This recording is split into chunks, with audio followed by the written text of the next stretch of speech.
Pengerusakan makam Ki Ageng Prawiro Purbo di Desa Tahunan Umbun Harjo, Yogyakarta membuat prihatin sebagian kalangan.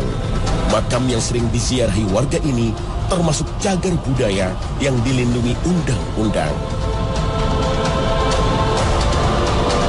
Ada yang menduga pengerusakan makam merupakan bentuk anarkisme dan intoleransi agama. Pelakunya diduga karena memiliki pemahaman anti ziarah kubur. Benarkah karena motif keyakinan agama atau ada oknum yang sengaja mengadu domba umat Islam? Namun konon ada kelompok yang bernama Wahabi yang anti ziarah kubur karena dianggap perbuatan syirik. Konon kelompok ini juga tak suka bersolawat, apalagi bertawassul. Bahkan mereka dituduh berkomplot dengan Zionisme untuk memecah belah umat Islam. Benarkah mereka pelakunya?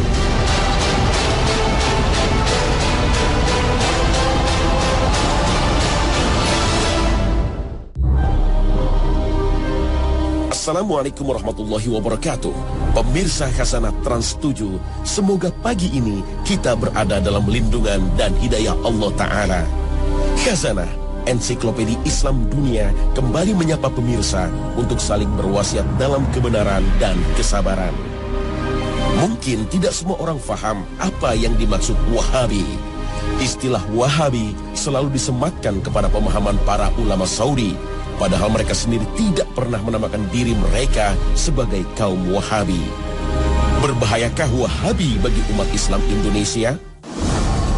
Kalau kita lihat, begitu banyak ulama Saudi yang hadir di tengah-tengah umat untuk memberi tausiah. Dan kita begitu menghormatinya, bahkan fatwa mereka sering dijadikan rujukan.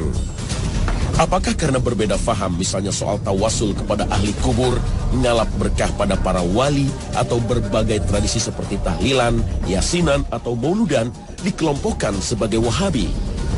Wahabi selalu dituduh tidak toleran dengan masalah khilafiyah karena pemahamannya terhadap firman Allah Ta'ala. وَأَنَّ هَذَا صِرَاطِي مُسْتَقِيمًا فَاتَّبِعُوهُ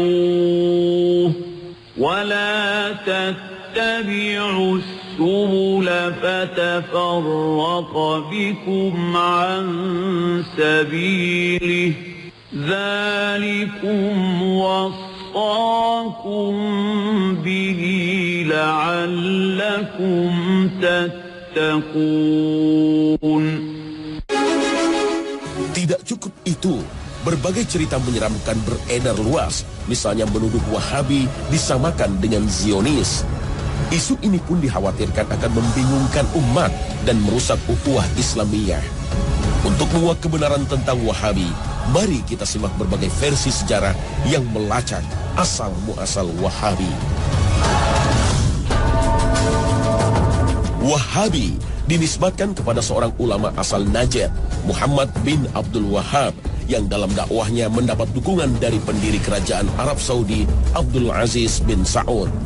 Namun hingga kini, sejarah Wahabi memicu banyak kontroversi dan penuh dengan stigma negatif. Seorang sejarawan, Ahmad Mansur Suryanegara, dalam bukunya Api Sejarah misalnya, mengkaitkan Wahabi dengan imperialisme dan kolonialisme Barat terhadap dunia Islam.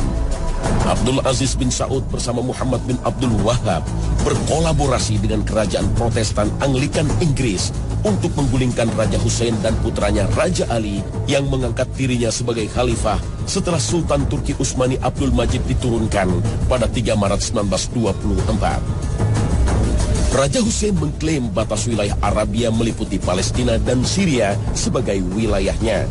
Sementara kerajaan Protestan Anglikan Inggris memilih mendukung Abdul Aziz bin Saud sebagai penguasa Saudi karena tidak mengklaim Palestina dan Syria sebagai wilayahnya, hingga memungkinkan berdirinya negara Israel sesudah Perang Dunia Kedua.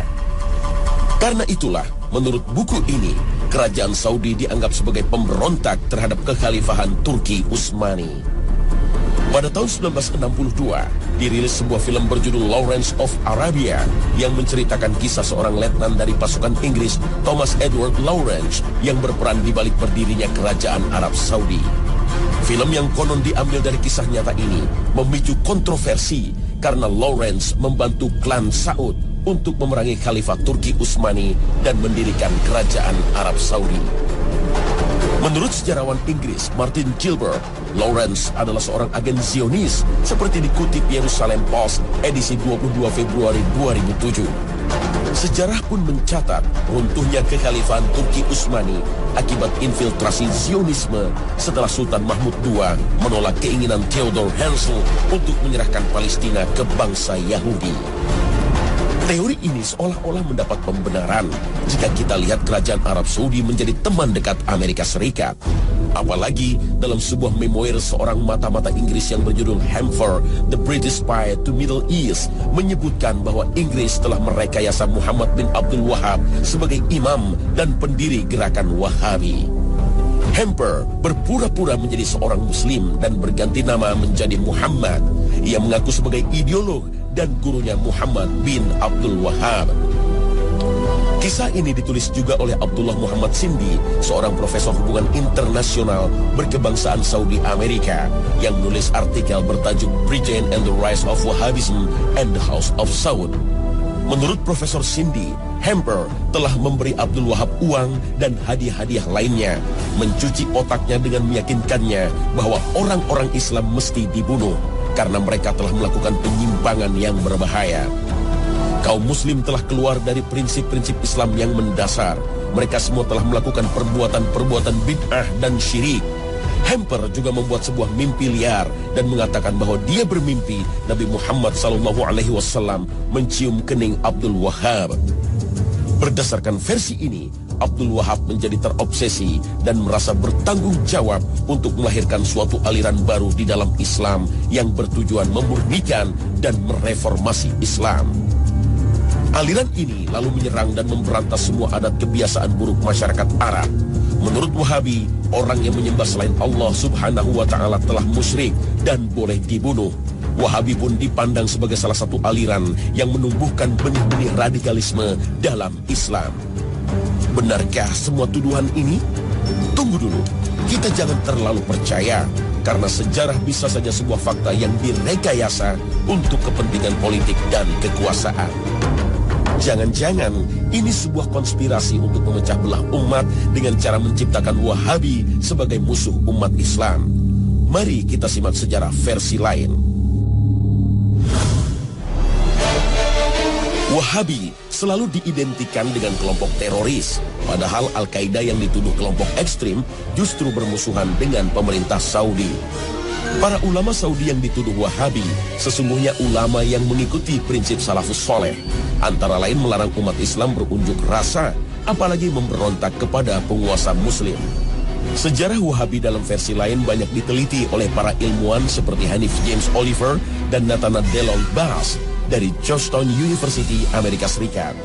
Istilah Wahabi bukan dinisbatkan kepada Muhammad bin Abdul Wahab, tetapi kepada Abdul Wahab bin Abdurrahman bin Rustum yang wafat pada tahun 2011 Hijriah. Sedangkan Muhammad bin Abdul Wahab lahir pada tahun 1151 Hijriah. Kelompok ini begitu ekstrim terhadap para ulama ahli sunnah yang ajarannya banyak menyimpang. Isu Wahabi sengaja digulirkan oleh para imperialis seperti Inggris dan Perancis. Bahkan di Indonesia, imam bonjol yang mengobarkan perang Padri dituduh sebagai Wahabi karena dakwahnya membongkar kebiasaan kaum adat. Karena itulah Wahabi diisukan sebagai kelompok sesat. Kalau begitu, siapa sesungguhnya Muhammad bin Abdul Wahab? Muhammad bin Abdul Wahab bin Sulaiman bin Ali bin Muhammad bin Ahmad bin Rashid bin Barra bin Musrif At-Tamimi lahir pada tahun 1694 Masehi di kota Uyainiyah yang masih masuk wilayah Najd sebelah barat kota Riyadh.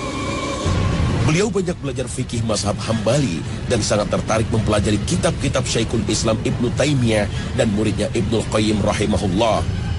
Di Madinah, beliau berguru kepada Asy-Syaikh Abdullah bin Ibrahim bin Saif An-Najdi dan Asy-Syaikh Muhammad Hayah bin Ibrahim As-Sindi. Dalam dakwahnya, Muhammad bin Abdul Wahab sangat mementingkan masalah akidah yang lurus untuk membebaskan umat Islam dari syirik, bid'ah, dan khurafat. Pada saat itu, kuburan sahabat Nabi banyak dikeramatkan, diagungkan, bahkan dijadikan tempat untuk meminta-minta. Karena dakwah inilah, beliau selalu menjadi sasaran pembunuhan. Meskipun sempat terusir dari kawasan Uyainiyah, Syekh Muhammad bin Abdul Wahab tak pernah berhenti untuk berdakwah. Pada masa itu, pada abad 12 Hijriah atau abad 17 Masehi, kehidupan politik di Jazirah Arab berada dalam kekacauan. Perebutan kekuasaan sering terjadi di antara para kabilah, sementara kekuasaan Khalifah Turki Utsmani makin melemah setelah Perang Dunia Kedua. Para penguasa yang hidup saat itu menindas rakyat dengan upeti. Karena itulah mereka sangat terganggu dengan dakwah ulama yang berani dan lurus, termasuk yang dilakukan Syekh Muhammad bin Abdul Wahab. Dari sisi agama, kehidupan umat Islam banyak yang menyimpang dari ajaran Islam. Merebaknya praktek kesyirikan menjadi tantangan yang berat bagi para ulama. Beruntung, dakwah Muhammad bin Abdul Wahab mendapat dukungan Abdul Aziz bin Saud, pendiri kerajaan Saudi, hingga mampu memberantas kesyirikan dan menegakkan ajaran tauhid. Namun di sisi lain, ada penyeragaman pemahaman keagamaan, baik dari sisi akidah maupun fikih yang hanya mengikuti mazhab Hambali. Karena itulah memicu resistensi dari sebagian ulama yang berbeda faham. Fitnah atau bencana yang menimpa umat Islam sudah diisyaratkan oleh Rasulullah SAW dari Abdullah bin Umar. Nabi berdiri di samping mimbar dan bersabda, fitnah di sini dari arah munculnya tanduk setan atau tanduk matahari. Hadis riwayat Bukhari Muslim. Yang dimaksud tanduk setan berada di sebelah timur Madinah, yaitu Najd. Secara bahasa, Najd adalah dataran tinggi, yaitu kawasan yang berada di Irak dan sekitarnya. Tapi ada yang mengartikan Najd adalah tempat kelahiran Syekh Muhammad bin Abdul Wahab dari Bani Tamim yang dituduh membawa bencana perpecahan pada umat Islam. Namun sejatinya dalam berbagai hadis Rasulullah SAW menyatakan bahwa Bani Tamim merupakan keturunan Nabi Ismail yang dicintai oleh Rasulullah. Diriwayatkan dari Abu Hurairah, dia berkata, saya akan senantiasa mencintai Bani Tamim karena 3 hal yang pernah saya mendengar dari Rasulullah tentang mereka. Pertama, saya pernah mendengar Rasulullah SAW bersabda, mereka Bani Tamim adalah umatku yang paling gigih melawan Dajjal. Kedua, ada seorang tawanan perempuan dari Bani Tamim di rumah Aisyah. Kemudian Rasulullah bersabda, hai Aisyah, bebaskanlah dia karena ia adalah keturunan Ismail.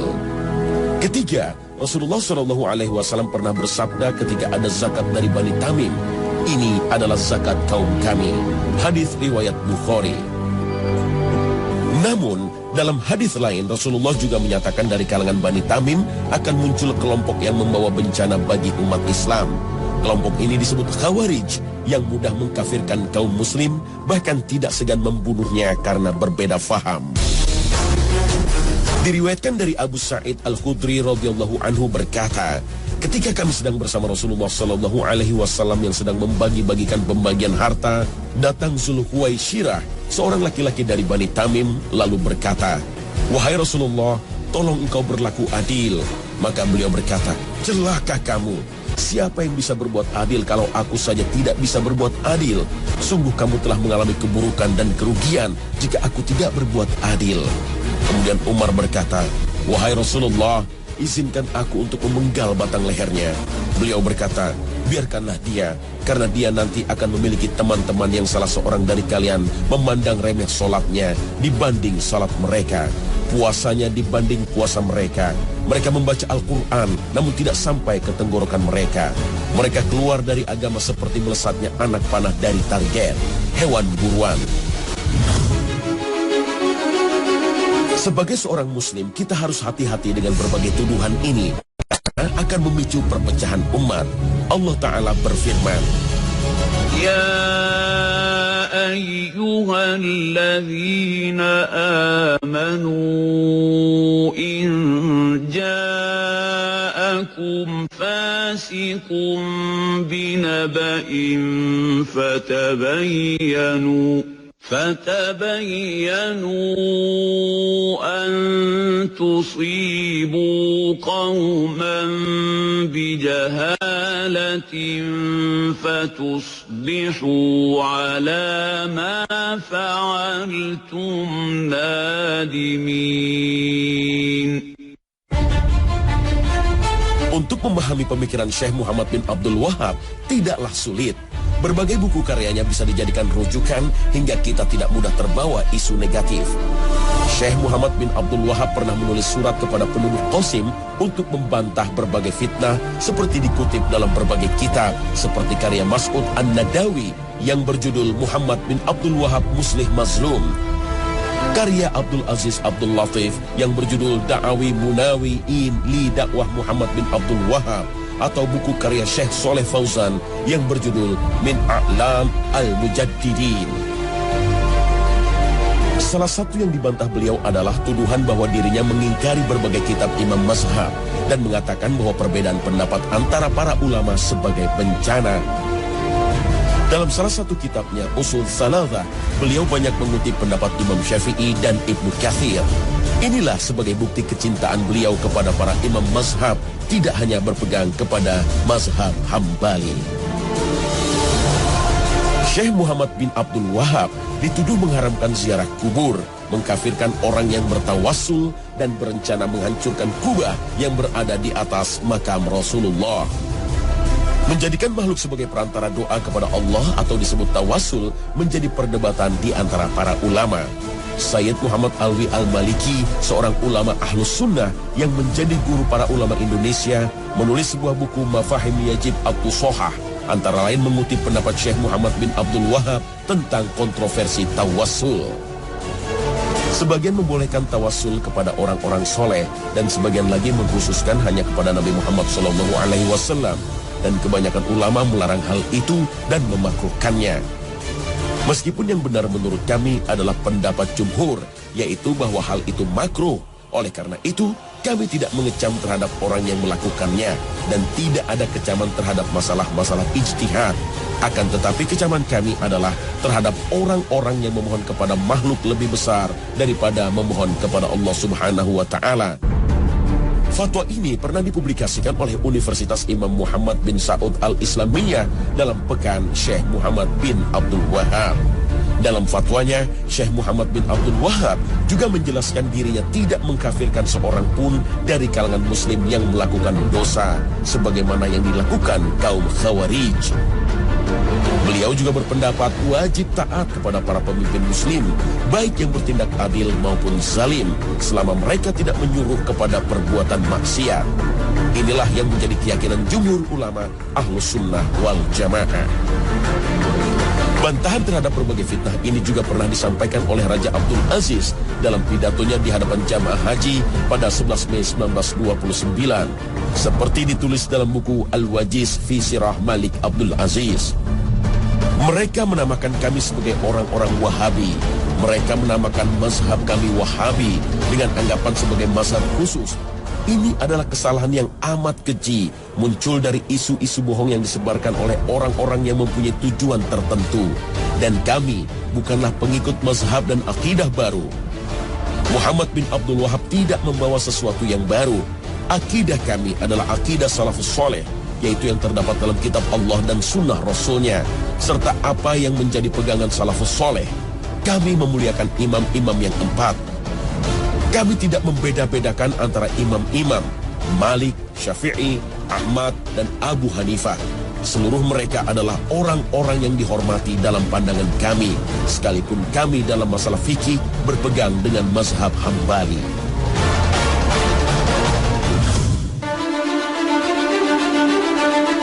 Istilah Wahabi bukanlah hal baru.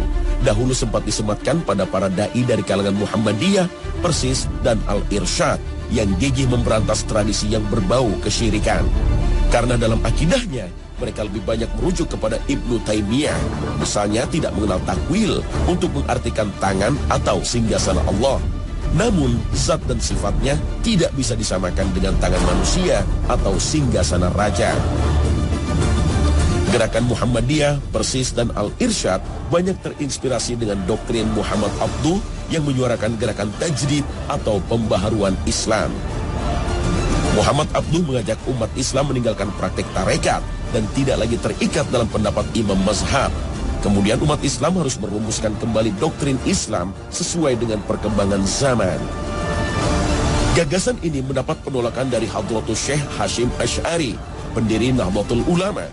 Untuk memahami Al-Quran dan Sunnah Nabi tidak mungkin utuh tanpa mempelajari pendapat para ulama salaf, terutama para imam mazhab. Hasyim Asy'ari pun berpendapat tidak semua tradisi keagamaan dianggap menyimpang dari syariat Islam. Perbedaan faham ini sempat menyulut konflik sosial. Namun, seiring makin bijaknya para ulama, mereka tidak lagi mempersoalkan masalah khilafiyah. Jika masih ada dai-dai yang bersikap ekstrim, sudah selayaknya kita menasihatinya dengan bijaksana, bukan melawannya dengan berbagai tuduhan keji. Doktrin Kiai Hasyim Asy'ari sebenarnya seirama dengan pemahaman kaum salaf yang berusaha memahami ajaran Islam dengan merujuk pada Al-Quran dan Sunnah. Berdasarkan pemahaman salafus sholih, yaitu 3 generasi awal, para sahabat, tabi'in, dan tabi'ut tabi'in, sebagaimana sabda Nabi bahwa mereka adalah generasi terbaik. Namun gerakan salaf yang berkembang di Indonesia mendapat stigma negatif sebagai kaum Wahabi. Mereka dituduh tidak bisa berkompromi dengan masalah bid'ah dan tradisi keagamaan yang tidak pernah dicontohkan oleh generasi salafus sholeh. Baik kaum Salafi, Nahdlatul Ulama, Muhammadiyah ataupun Persis sejatinya mengaku sebagai kaum Sunni atau Ahlus Sunnah wal Jamaah. Menurut Imam Ibnu Jauzi, tidak diragukan lagi orang yang mengikuti sunnah Rasulullah SAW dan para sahabatnya adalah Ahlus Sunnah. Sedangkan yang dimaksud wal Jamaah adalah mereka yang bersatu di atas kebenaran dengan mengikuti pemahaman para sahabat, tabi'in, dan orang-orang yang mengikuti mereka. Perbedaan faham di antara para ulama tidak seharusnya merusak ukhuwah Islamiyah. Imam Malik rahimahullah berkata, percekcokan dan perdebatan dalam ilmu itu menghilangkan cahaya ilmu dari hati seorang hamba. Sementara Imam Asy-Syafi'i rahimahullah berkata, percekcokan dalam agama itu mengeraskan hati dan menanamkan kedengkian yang sangat. Perbedaan faham mungkin tidak bisa dihindarkan, tetapi seringkali kita mudah memberikan stigma negatif karena hanya berbeda faham. Begitu pula sebaliknya, mungkin kita gampang memvonis sesat atau syirik kepada sesama muslim. Al-Quran telah memberi panduan untuk orang-orang beriman agar menjauhi pertengkaran dengan kata-kata yang melukai saudara kita. Allah Ta'ala berfirman, dan katakanlah kepada hamba-hambaku, hendaklah mereka mengucapkan perkataan yang lebih baik, benar. Sesungguhnya setan itu menimbulkan perselisihan di antara mereka. Sesungguhnya setan itu adalah musuh yang nyata bagi manusia. Al-Quran, Surah Al-Isra, ayat 53.